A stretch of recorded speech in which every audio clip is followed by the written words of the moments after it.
Alright, so right now I'm on the way to the Ocala Collector Fest card show.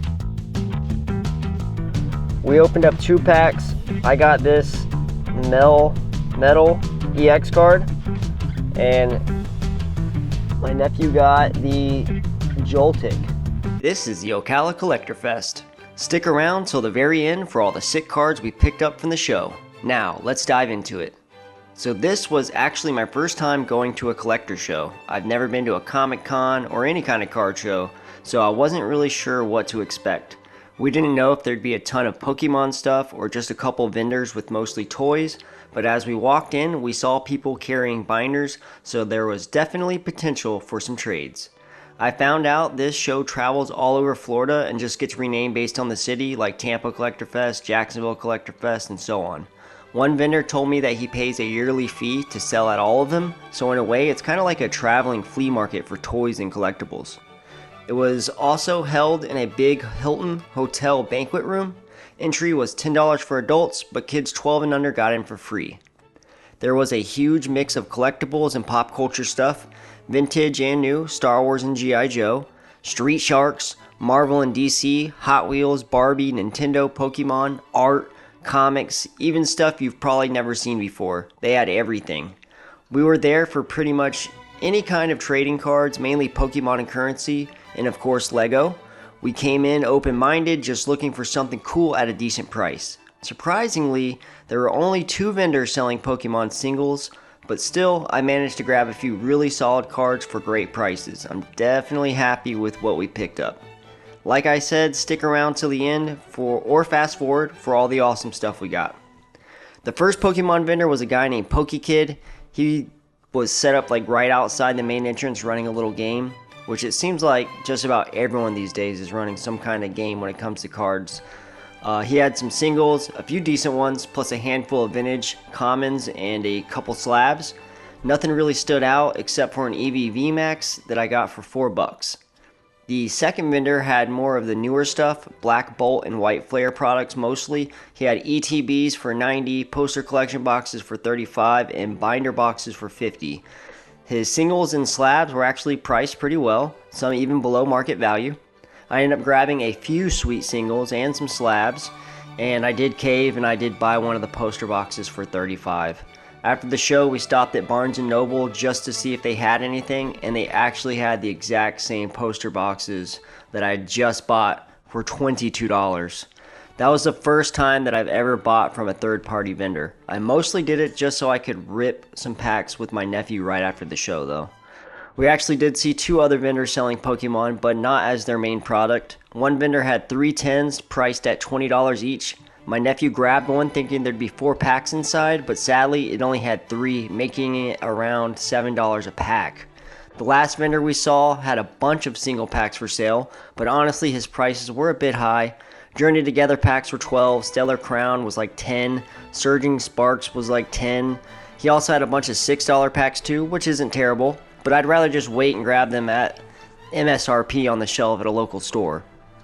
I've been working hard to find every pack of cards I buy. Today was the first time and the last time I'm paying over MSRP for a new product you can literally find on the shelves at your local stores. I just can't stand this hobby sometimes. Anyway, I was also on the lookout for some Lego minifigs or sets at decent prices. There weren't many full sets, and the ones that were there were mostly Star Wars, and I'm more into city builds than actually like galactic armies and stuff like that and vehicles or whatever. But there were a ton of minifigs, but unfortunately all of them were knockoffs. They at least had some really cool characters like South Park, Five Nights at Freddy, Dragon Ball Z, and a ton of other pop culture-esque figs. Not authentic, so I passed. One fun little find was this bin full of random old packs, like stuff, sports cards, Star Trek, Hunchback of Notre Dame, Batman. It was 6 packs for $10, so we grabbed a few just for fun. Now, as far as trading goes, this didn't really feel like the kind of show for that, or maybe it was just my first time and I didn't really know what to do, but it just didn't have the right vibe. Inside the show was pretty crowded and hard to move around, not much room for opening binders. Without a designated area to trade, you'd basically have to find someone with a binder, have them leave the show area and trade with them like in the outside hotel lobby or something. But at the end of the show, we did meet a guy named Miguel. He wasn't a vendor, just another collector who brought his binder and he was ready to sell. He had some awesome stuff, a lot of beautiful cards. I grabbed 3 beautiful Pikachu cards. You'll see those in a little bit. And he just had a lot of stuff I wanted, especially the 151 cards he had. All right, we are back from the card show, and this is what we got. We got a 9 of the Eevee promo. We've got a 10 of this Venusaur, Japanese. We've got a awesome IR. That's I don't know what the old ones are because they're gold. We've got these awesome freaking Pikachu cards. And then we pulled this from a pack. He already had it, so he gave it to me. And then he's got a poster pack that he's gonna open his cards from. And this was free from a vendor named Pokey Kid. He's an old man, so it's really Pokey Old Man. And these were just some cheap cards we found to have fun at Opoid. And we got 2 poster collections. One at Barnes & Noble and one actually at the place. What did you pick up? I got one of the poster collections and I got the binder collection. And the binder collection, okay. And then you also got this from a pack earlier. A Joltik. Nice card. And then was that it? That was the only hits? Now, would I go again in the future? I would say probably maybe. It was cool meeting Miguel and hanging out with the people that came with me. I also wouldn't mind trying a little harder to trade with people. Meeting other local collectors is another plus.